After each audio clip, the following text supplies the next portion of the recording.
There are exactly three things you expect on your birthday: cake, a badly wrapped gift, and maybe, a kiss from your boyfriend that doesn't taste like someone else's lip gloss.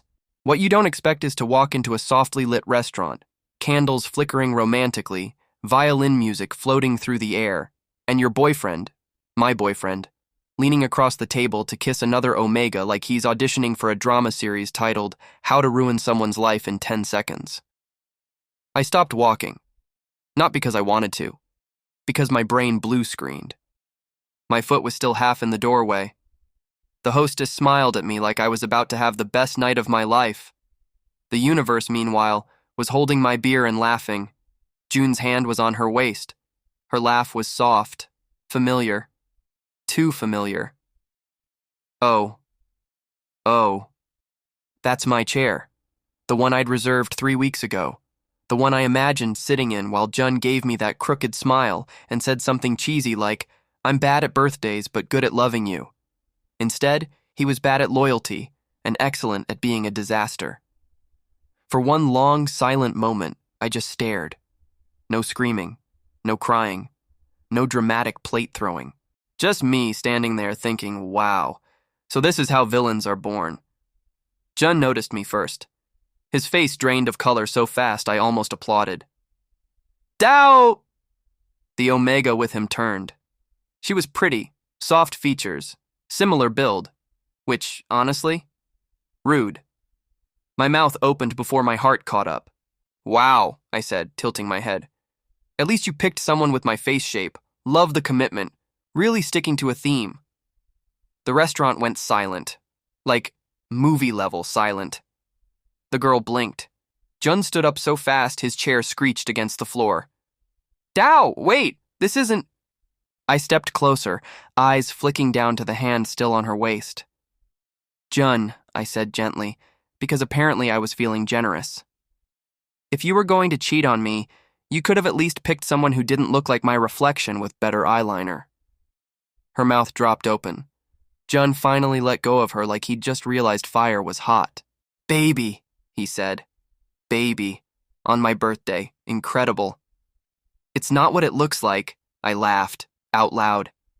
"Okay," I said, nodding. "Then explain it to me like I'm 5. Because right now it looks like you're a clown and she's the birthday balloon." Someone at another table snorted. "Bless them." Jun reached for my arm. Big mistake. I stepped back instantly, the smell of him, my alpha, suddenly wrong. Sour, like milk left out too long. "Don't touch me," I said. Calm. Very calm. The kind of calm that scares people who know you well. The Omega beside him stood abruptly. "I didn't know he had a boyfriend." "Yeah," I cut in. "Neither did I know he had the audacity." Jun looked panicked now. "Dao, listen, please, we can talk." "Oh, we're done talking," I said brightly. "I just wanted to stop by and thank you." He frowned. "For what?" "For showing me exactly who you are on my birthday. Saves time." I turned around before my voice could crack. Because here's the thing about Omegas like me, we learn early how to smile through humiliation. I walked out with my head high, my back straight, and my dignity held together by sheer spite. The moment the restaurant door closed behind me, the smile dropped, like it had been shot. I made it 3 steps down the street before my chest tightened, 5 more before my vision blurred, 10 before I stopped caring who saw. I leaned against the cold brick wall and slid down until I was sitting on the pavement, knees pulled to my chest, breath coming in sharp, ugly gasps. It wasn't just the cheating, it was the planning. The way I'd saved up for weeks. The way I'd rehearsed what I'd say when he blew out the candles. The stupid little hope curled in my chest that maybe, just maybe, this birthday would be different. I laughed again. This time it broke. "Idiot," I muttered to myself. Absolute idiot. I wiped my face with the sleeve of my jacket and immediately regretted it because now I smelled like cheap fabric softener and betrayal. People passed by. Some glanced. Most didn't. Good. I didn't want witnesses. I stood up eventually because staying there felt like admitting defeat. My phone buzzed in my pocket. Jun. I declined the call, then blocked him, then blocked his number, his socials, his mother's cat's account, everyone. My hands were shaking, my throat raw, my eyes burning. Okay, Dao, I told myself. You can either go home and cry into a pillow like a tragic side character, or... I looked up at the neon sign across the street. Bar. Or you can make a bad decision and call it self-care. The bar smelled like alcohol, regret, and bad life choices. Perfect. I slid onto a stool and raised one finger. Something strong, I said. Surprise me. The bartender eyed my red eyes and blotchy face. Rough night? It's my birthday, I said flatly. He winced. I'll make it extra strong. A hero. I took the glass and downed half of it like it was medicine, which it was. Liquid courage. Liquid numbness. Liquid don't think about him. Someone sat down beside me. I noticed because the air changed. Cooler. Heavier. I didn't look at him at first. Didn't need to. The man had presence. The kind that made your Omega instincts stir uneasily and your common sense whisper danger. Hood up, black clothes, broad shoulders, expensive vibe without trying. Oh no, that's an alpha. A big one. I took another sip. He said nothing, just sat there, silent, like a storm cloud nursing a drink. Good. Silence was fine. Silence wouldn't judge me for ordering my third glass. By the fourth, my mouth stopped listening to my brain. I just got cheated on, I announced to the bar at large. The bartender pretended not to hear. The alpha beside me tilted his head slightly. Encouraging. On my birthday, I continued. In public, with ambiance. Still no response. I waved my glass. You know what's funny? I actually wore his favorite shirt, like an idiot. Do you think he noticed? The alpha finally spoke. His voice was low, smooth, unfairly pleasant. He noticed. I snorted. Great. Love that for me. I leaned my elbow on the counter and stared at the glass like it might offer emotional advice. If I wake up dead tomorrow, I said solemnly, it's fine.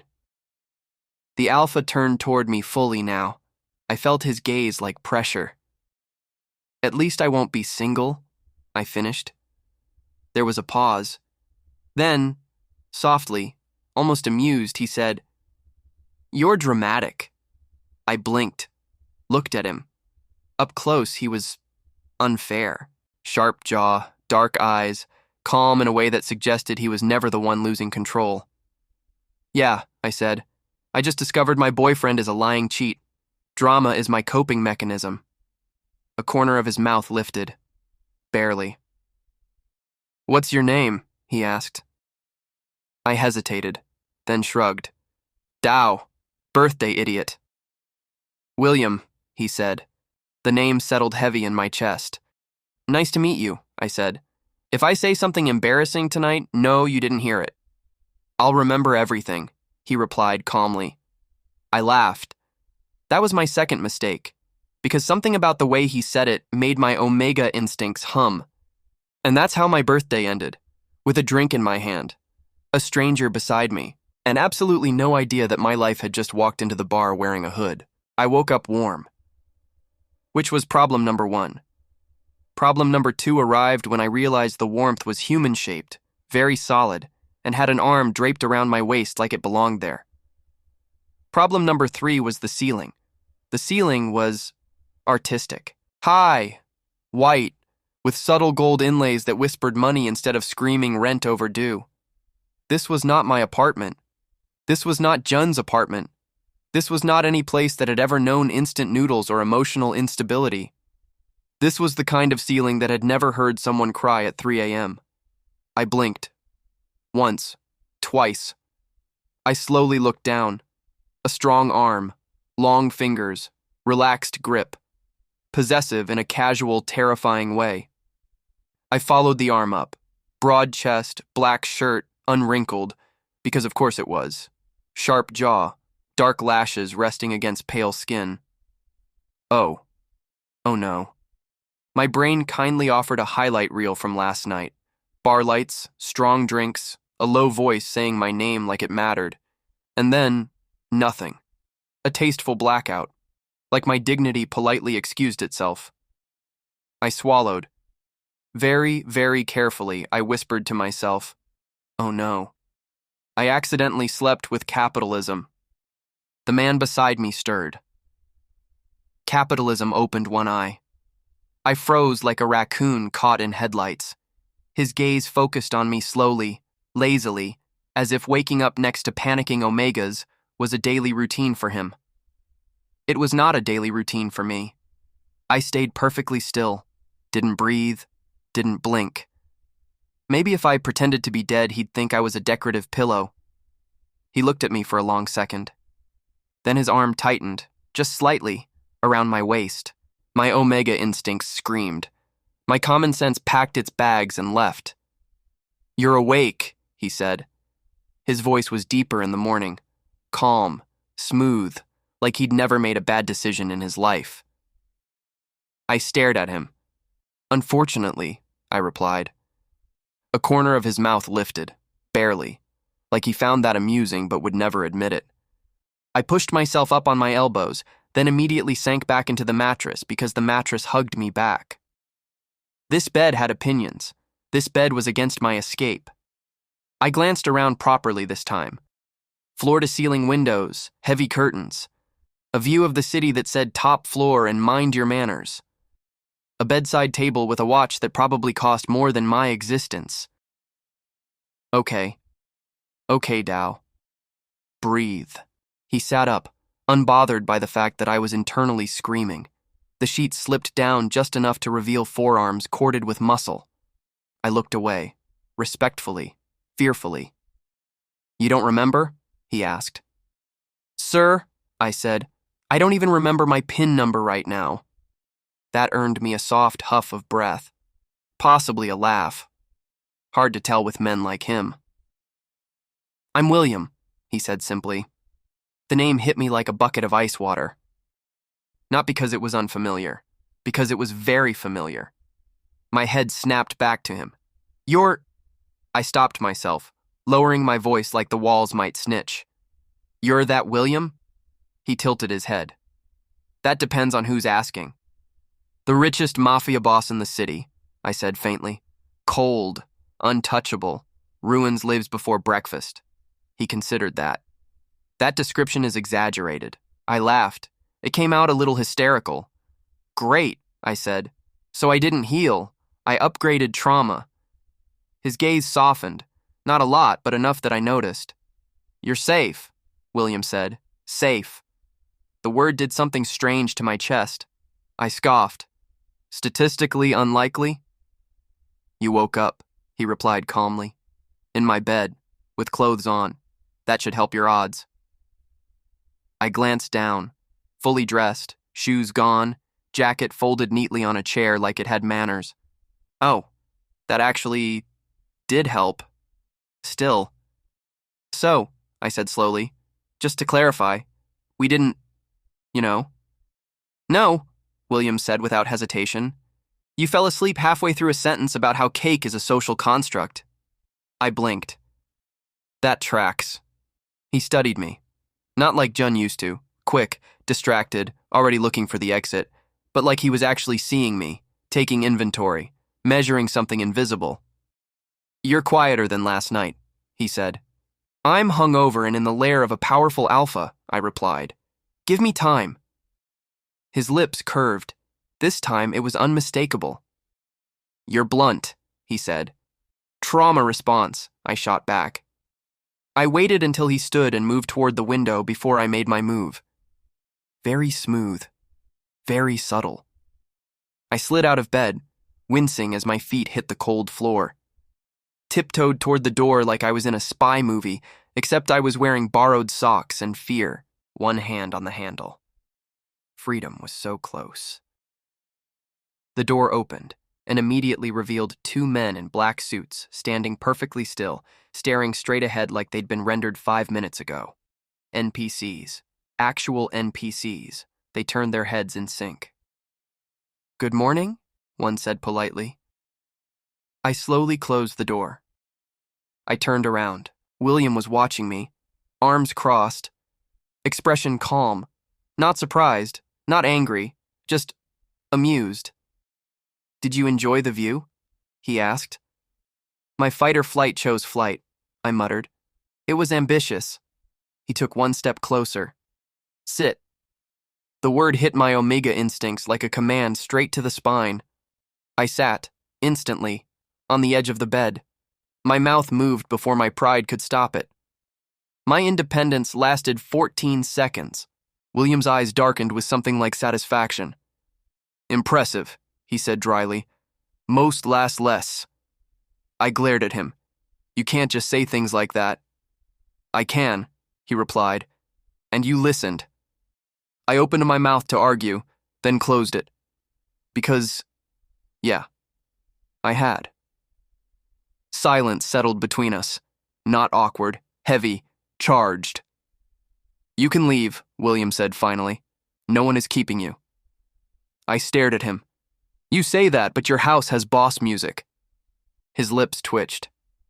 You don't owe me anything, he continued. You needed somewhere to sleep. I offered.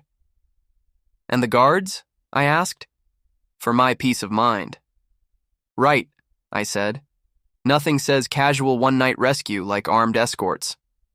He stepped closer again, stopping just short of my personal space. His scent wrapped around me, clean, sharp, expensive.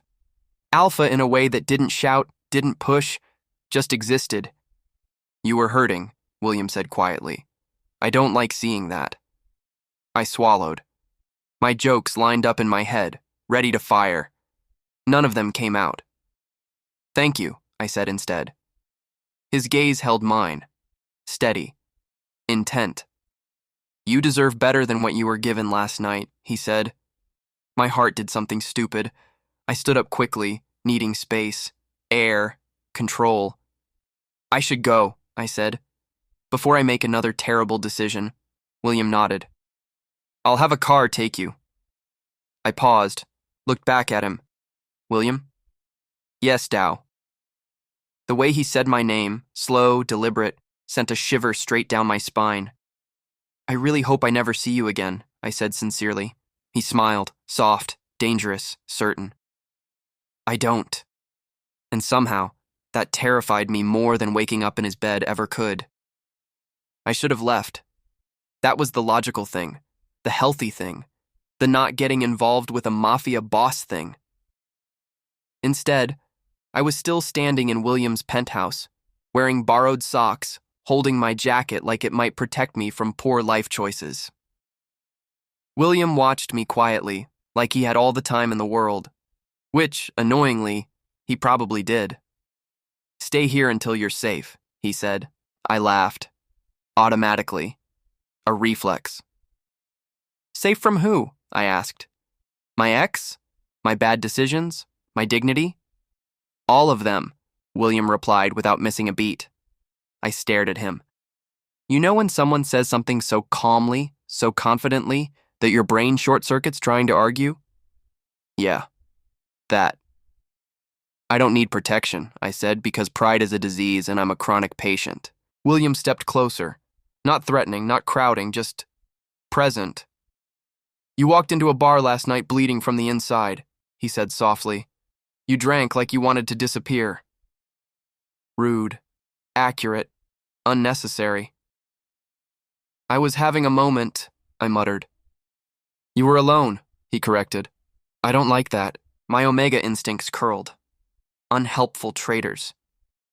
And what exactly is this? I asked. Charity? Pity?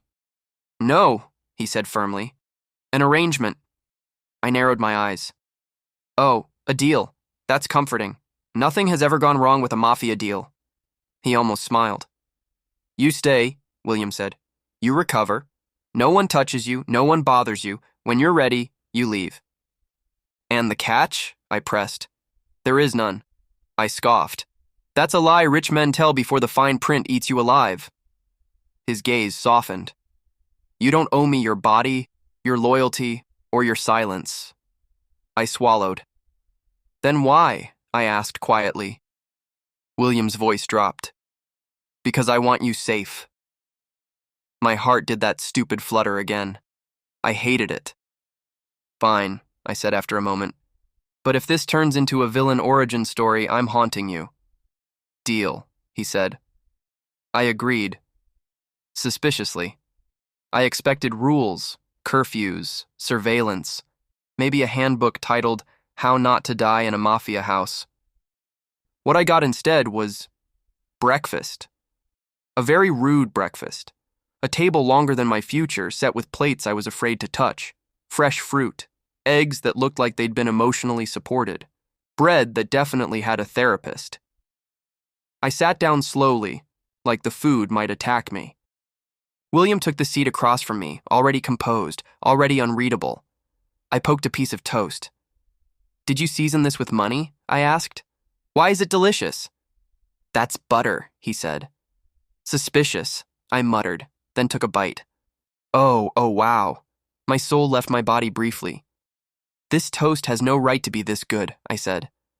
I feel betrayed by my own kitchen. William watched me eat, quiet, attentive. He poured me tea without asking. Noticed when I hesitated before reaching for something and slid it closer. No grabbing, no commands. Just care. It unnerved me. You're being very calm, I said. Should I be worried? No, he replied. You're not a threat. Wow, I deadpanned. That's the nicest thing anyone's said to me this week. His lips curved. Just barely. Later I noticed things as the morning went on. How he walked slightly behind me, like he was guarding my blind spots. How his voice lowered when staff passed, not hiding me, but shielding me. How he never once made me feel owned. I hated how much I liked that. It happened when I was mid-sip of tea. My phone buzzed on the table. Jun. The name alone made my stomach twist. William noticed immediately. His gaze sharpened.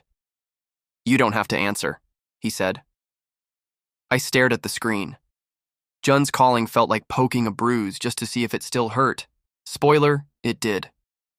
I want to, I said. I hit accept, and because the universe hates me, I accidentally hit speaker. Jun's voice filled the room. Dow, thank God, you finally answered. William's posture changed. Subtle. Dangerous. I'm sorry, Jun rushed. I messed up. It didn't mean anything. I was confused. Confused? I echoed. Jun, you were kissing her like she owed you rent. I was drunk, he said. So was I said, and I didn't cheat. Silence. Then sniffing, crying. Oh my God. I miss you, Jun sobbed. Please come home. I leaned back in my chair. Say sorry louder, I said sweetly. My new emotional support mafia is listening. William's eyes snapped to the phone. The room temperature dropped 10 degrees. Who is that? Jun demanded. My host, I said. He has better toast. Jun scoffed. You're staying with someone else already? William leaned forward, resting his elbows on the table. He spoke for the first time. Do not raise your voice at him. Jun froze. Who are you? He asked, suddenly cautious. William smiled, the kind of smile that ends empires. You don't matter, William said calmly. That's all you need to know. Jun's breathing went ragged. Dow, listen to me! No, I said, voice steady now. You listened enough last night. To her. He said, I made a mistake. Yes, I agreed. And now you're calling me to make it my problem. I hung up. The silence afterward was thick. I realized my hands were shaking. William stood, walked around the table, stopped in front of me. He didn't touch me. Just knelt so we were eye level. You did well, he said quietly. My throat tightened. I feel stupid. You're not, he said. You were loyal. He wasn't.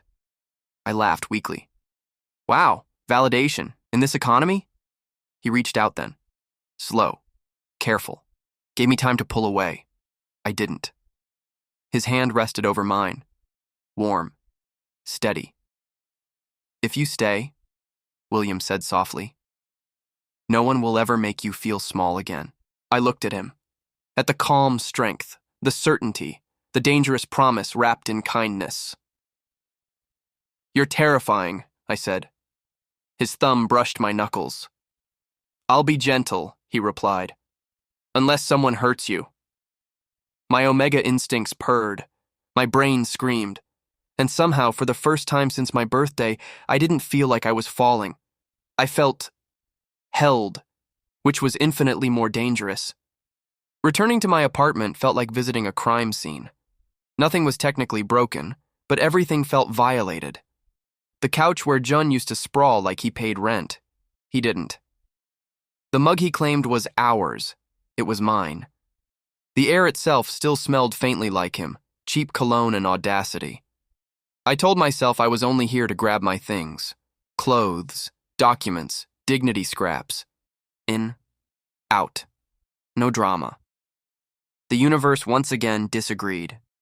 Jun was sitting on the edge of my couch when I opened the door, elbows on his knees, face carefully arranged into repentant boyfriend number 3. He looked up like he'd been waiting for me all day. Dao, he said softly. You came. I stared at him, then smiled. Aw, I said. You came, like a chewing gum stick to my slipper. His face twitched. I just wanted to talk, he said, standing up slowly, hands raised like I was a wild animal. I've been worried about you. That's funny, I replied, stepping inside and setting my bag down. You didn't look worried when your tongue was in someone else's mouth. He winced. I told you. I was confused. Jun, I sighed, slipping past him toward the bedroom. You weren't confused. You were horny and unethical. I love you, he blurted. I stopped, turned around slowly. That, I said calmly, is the most offensive thing you've said today.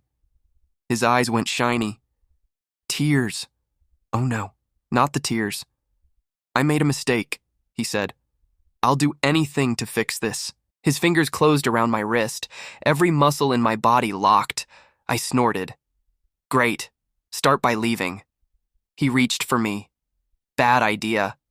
Don't, I warned, voice flat. I just want you to listen. I yanked my arm back, heart slamming against my ribs. Let go, I snapped. His grip tightened, and something in the air shifted. The sound came first. Low, smooth, expensive.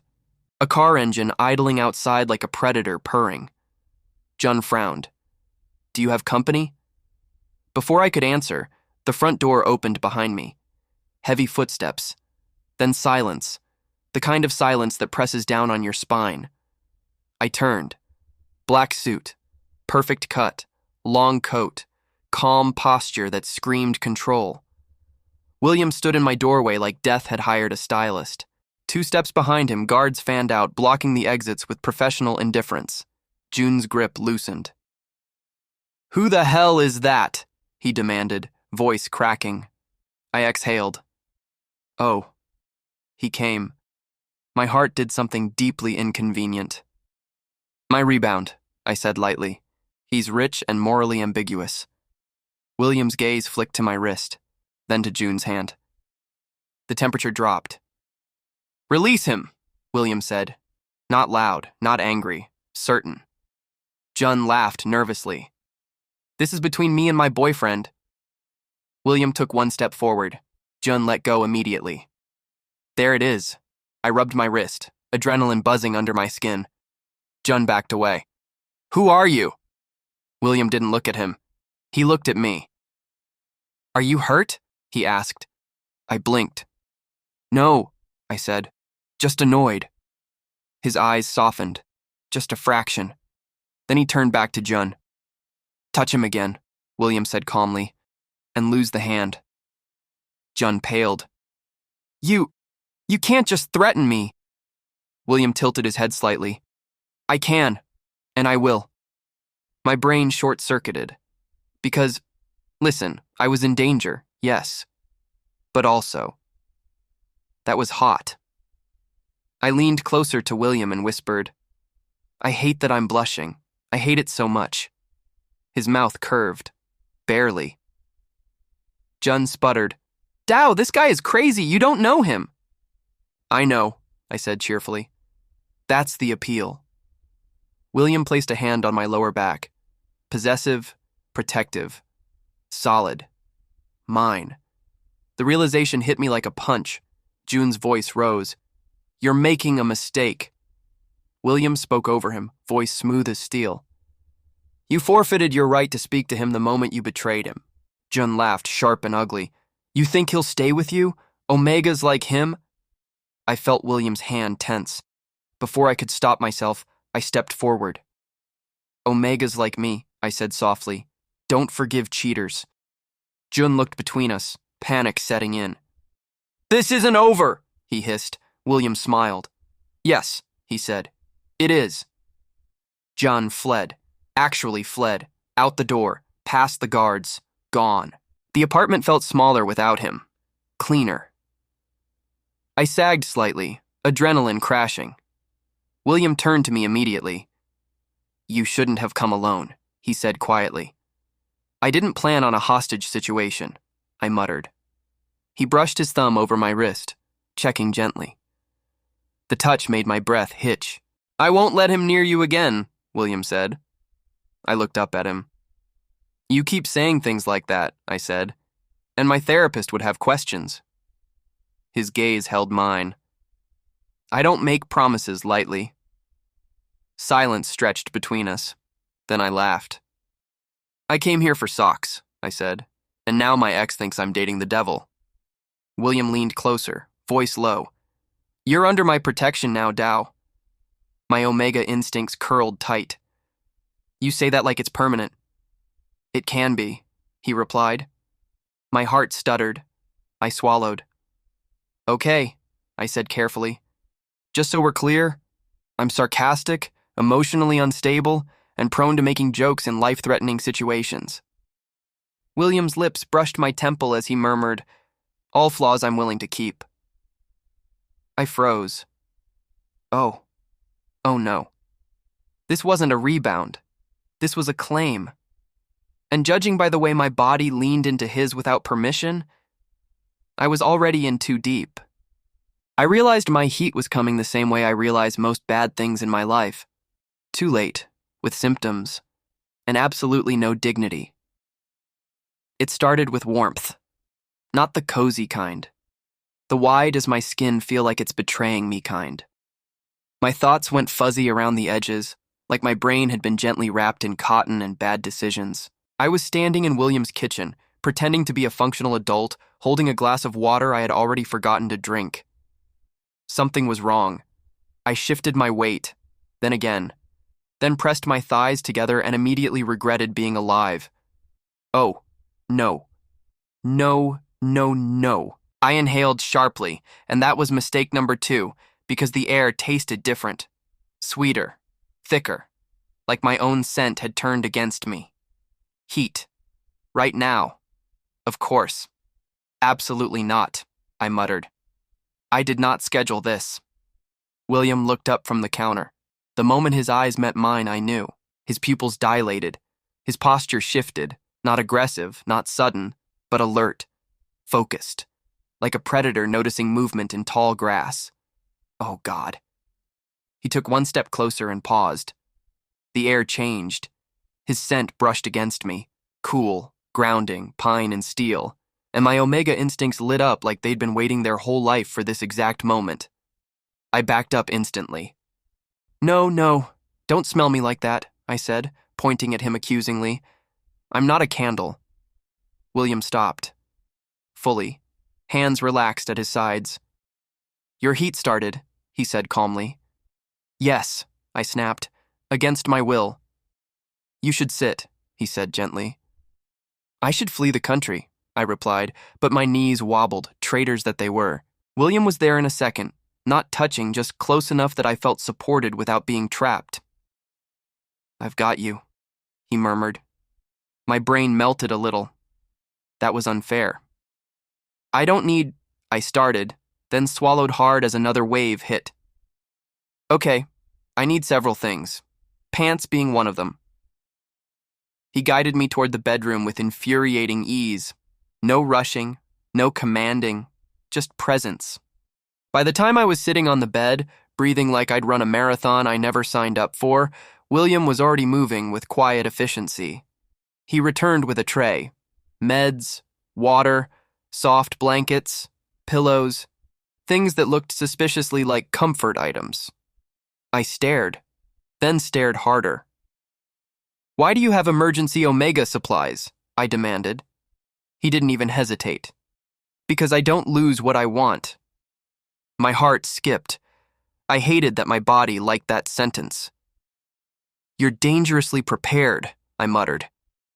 "I'm careful," he corrected, kneeling in front of me. "Take these." I eyed the pills. "They won't knock me out, will they?" "No," he said. "They'll ease the edge. You'll stay lucid." "Great," I sighed. "I get to be aware of my suffering." He brushed his thumb lightly over my knee, a grounding touch, nothing more. "I'll stay," he said quietly. "I won't touch you unless you ask." That helped. More than I wanted it to. Hours blurred. Heat is not sexy. Heat is uncomfortable, humiliating, and deeply inconvenient. My body wanted things my pride absolutely did not approve of. William stayed the entire time. He adjusted the blankets when I kicked them off, brought water before I realized I needed it, sat close enough that his presence anchored me without overwhelming my senses. At one point, I slumped sideways, forehead resting against his shoulder. "Sorry," I mumbled. "This is deeply unflattering." He didn't move. "You're beautiful," he said softly. I groaned. "Don't say that during hormonal distress. It feels illegal." His breath huffed against my hair. "I mean it." That was dangerous. When the worst of it passed, I lay back against the pillows, exhausted, raw, and emotionally exposed like a peeled grape. "This," I said weakly, "is why Omegas commit crimes during heat." William smiled faintly. "There's something we should discuss," he said. I squinted at him. "If it's about my dignity, it's already dead." "The safest way to stop interference," he continued, "is to claim you publicly." I blinked. "Excuse me?" "As my mate," he clarified calmly. I stared at him. "So," I said slowly, "your solution is become your boyfriend?" "Mate," he corrected. I snorted. "That's just boyfriend with fear and paperwork." His gaze softened, something warm and sincere breaking through the steel. "I would protect you either way," William said. "But this gives you safety, permanence." My chest tightened. "And what do you get?" I asked quietly. His eyes held mine. "You," he said simply. I laughed. Not because it was funny, but because if I didn't, I might cry. "You're insane," I told him. "Possibly," he agreed, "but I would be yours." The room went still. Heat, pheromones, exhaustion, all of it pressed me thin. "Fake," I said carefully. "Just for safety." "For now," William replied. I exhaled. "Okay," I said, "but if this blows up my life, I'm haunting you." He leaned in, pressing a soft kiss to my forehead. "Then I'll keep you close," he murmured. "Forever if you let me." My Omega instincts purred. My common sense fainted. And just like that, my fake relationship with a Mafia alpha began. During heat, in his bed, with absolutely no warning label. The thing about officially fake relationships is that they stop feeling fake at the worst possible time. For example, midnight, quiet house, soft lighting. William sitting on the edge of the bed with his sleeves rolled up, looking less like a Mafia boss and more like a man who hasn't slept properly in years. That should have been my first clue. We weren't doing anything dramatic, no arguing, no tension, just existing in the same space like two people who had accidentally built a routine. I was lying against the headboard, scrolling through my phone, pretending not to watch him from the corner of my eye. William stared out the window, silent, thoughtful, heavy. "You're thinking very loudly," I said. He glanced back at me. "Am I?" "Yes," I replied. "Your shoulders do that thing when you're spiraling." "I don't spiral." "You brood," I corrected. "Aggressively." That earned me a faint smile. Progress. "I wasn't always like this," he said after a moment. That made me pause. Like what? I asked. Careful, he replied. I tilted my head. You run a criminal empire. Careful feels optional. His gaze darkened, not with anger, but memory. I lost someone, he said quietly. A long time ago. My joking instinct sat down politely and waited. I trusted the wrong people, he continued. I thought attachment was strength. And? I prompted gently. And they used it, he said. I survived. They didn't. The air felt heavier. I swallowed. So you decided never to get attached again? Yes. I considered that, then nodded. So you're emotionally constipated. Got it. He stared at me, then actually laughed. Not a smirk, not a huff. A real, surprised laugh. I blinked. Oh my God. I unlocked a new achievement. His shoulders loosened. You're impossible. And yet, I said, tapping my chest, here I am. Alive. Thriving. He looked at me differently after that. Softer. Like something in him had shifted. The rumors hit 3 days later. I knew because people stopped smiling at me. Not openly hostile, just that subtle shift. The way conversations paused when I walked into a room. The way Omegas looked at me like I'd committed a crime against decency. I checked my phone. Messages. Whispers. Screenshots. He's sleeping around. Climbed into the Alpha's bed for power. Typical Omega behavior. I laughed when I read them. Not because it was funny, because if I didn't, I'd break. William noticed immediately. He always did. What happened? He asked. I shrugged, tossing my phone aside like it meant nothing. Nothing new. Just my reputation dying publicly. His eyes sharpened. Show me. I hesitated, then handed it over. He read everything, slowly, carefully. By the time he finished, the room felt dangerous. Who did this? He asked. My ex, I said lightly. He's obsessed with me like I'm a bad habit. William stood. That was worse than him yelling. I'll end this, he said. No, I snapped, sharper than intended. Don't. He turned back to me, surprised. I can handle rumors, I said. I can't handle you destroying half the city over me. His jaw clenched. They're attacking you. I know, I said quietly, and it hurts. There it was, the truth slipping out. William crossed the room in 2 strides and knelt in front of me. His hands were warm when they cupped my face. They're wrong, he said firmly, and they will learn that. I laughed weakly. You sound very confident for someone dating a PR nightmare. You're not a nightmare, he replied. You're brave. That almost broke me. It happened later that night. I thought I was fine, I really did. Until I wasn't. The shaking came out of nowhere, my body betraying me like it always does when I'm tired of being strong. William didn't hesitate. He pulled me against his chest, one arm solid around my back, the other cradling my head. I pressed my face into his shoulder, breathing him in like oxygen. Hey, he murmured, I've got you. I laughed shakily. If you're going to ruin my life, at least do it romantically. His hand tightened just slightly. I will ruin you gently, he said. I froze. That sentence, I whispered, should terrify me. But it didn't. He tilted my head up, resting his forehead against mine. You don't have to be strong here, William said softly. You don't have to perform. My chest ached. I don't know how to stop, I admitted. I'll hold you until you learn, he replied. I closed my eyes, let myself lean fully into him. And for the first time in a long time, I didn't feel like I was fighting alone, which was terrifying.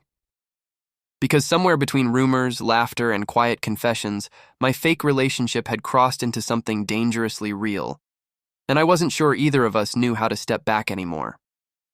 I used to think birthdays were cursed. Now I know it was just Jun. The confrontation happened in broad daylight, which honestly felt rude. If someone is going to try to ruin your life, The least they can do is wait until after sunset. I was outside my old apartment building, yes, the same emotional crime scene, because I still hadn't changed my mailing address. Growth takes time. That's when June showed up. Not alone, of course. He had backup. Two alphas I vaguely recognized. The kind with loud confidence and empty eyes. The kind who thought standing behind someone automatically made them dangerous. June smiled like he'd practiced it in the mirror. Dao, we need to talk. I sighed. You brought friends. How brave. Did you coordinate outfits, or is beige just the personality? One of them scoffed. Jun's smile twitched. You embarrassed me, Jun snapped. You ran off with another alpha. I walked away, I corrected. You cheated. On my birthday. Chronologically, you're the villain. He stepped closer. Too close. I can fix this, he said. You don't belong with someone like him. That was when I heard the car. Low engine. Controlled. Expensive. Every head turned. This is my favorite entry. Black sedan. Polished like it drank fear for breakfast. The door opened and William stepped out, calm and devastating in a tailored coat, guards moving around him like gravity had opinions. Jun went pale. I smiled. William's gaze found me instantly, checking, measuring, grounding. Then it slid to Jun and hardened into something sharp and cold. You brought company, William said mildly. Jun swallowed. He is here? I didn't hesitate. I stepped forward, putting myself between them before anyone could stop me. You cheated on me on my birthday, I said clearly. Now I'm upgrading permanently. Jun laughed nervously. Dao, move! Let the adults talk. William's presence flared behind me. Not loud, not explosive. Absolute. Step away from him, William said. Jun puffed up. You don't own him. William took one step forward. The street seemed to hold its breath. I do now, he replied. The world went very quiet. Jun's backup shifted uneasily. One of them actually took a step back. Smart. William's hand settled at my waist. Protective. Certain. Real. Jun's voice cracked. You can't just claim him like that. I can, William said calmly. And I am. I whispered, this is very dramatic, even as my knees threatened mutiny. William leaned down, lips near my ear. Stand still, he murmured. I've got you. My Omega instincts purred. My common sense packed a bag and left the country. Jun snapped. You think this is real? He'll get bored of you. William's gaze didn't leave Jun. I don't discard what I choose. William turned to me fully, lifting my chin gently so everyone could see. His voice carried, steady and unyielding. Dao is mine, he said. Not as a convenience, not as a shield, as my mate. Gasps rippled through the onlookers. Phones came out. Whispers ignited. I blinked up at him. You sure? I whispered. I talk too much. His thumb brushed my jaw. That's my favorite part. Jun looked shattered. The guards stepped forward. Jun's backup scattered like they'd suddenly remembered dinner plans elsewhere. William didn't even look at them again. He took my hand. Solid, warm, anchoring. Let's go home, he said. Later, much later, there was cake. Actual cake. Soft lighting, no crowds, no eyes, just us in William's penthouse, candles flickering gently like they knew better than to be dramatic tonight. I stared at it. Chocolate. My favorite. You remembered, I said quietly. I remember everything about you, William replied. I laughed softly. Last year I cried on my birthday. This year I'm dating the Mafia. He leaned in, pressing a kiss to my temple. You're my mate. I swallowed. Emotion crept up like a traitor. Okay, I said, but if you ever cheat, I'll burn your empire down myself. William smiled, dangerous, devoted. Deal, he said. We sat together after, legs tangled, my head against his shoulder, while the city glowed beneath the windows like it finally approved of my life choices. William didn't rush me, didn't crowd me, just existed beside me with the steady patience of someone who had decided and would not be moved. I thought about the version of myself from a year ago, the one who apologized too much, the one who laughed things off because it was easier than asking for more. That Dao would never have believed this ending. He would have been wrong. William brushed his thumb over my knuckles. "What are you thinking about?" "How weird it is that I feel safe," I admitted. "Safety isn't weakness," he said. "I know," I replied. "It just took me a while." Silence settled, warm and unafraid. I wasn't waiting for the other shoe to drop. I wasn't bracing for loss. I was just here, with him. And for once, that was more than enough.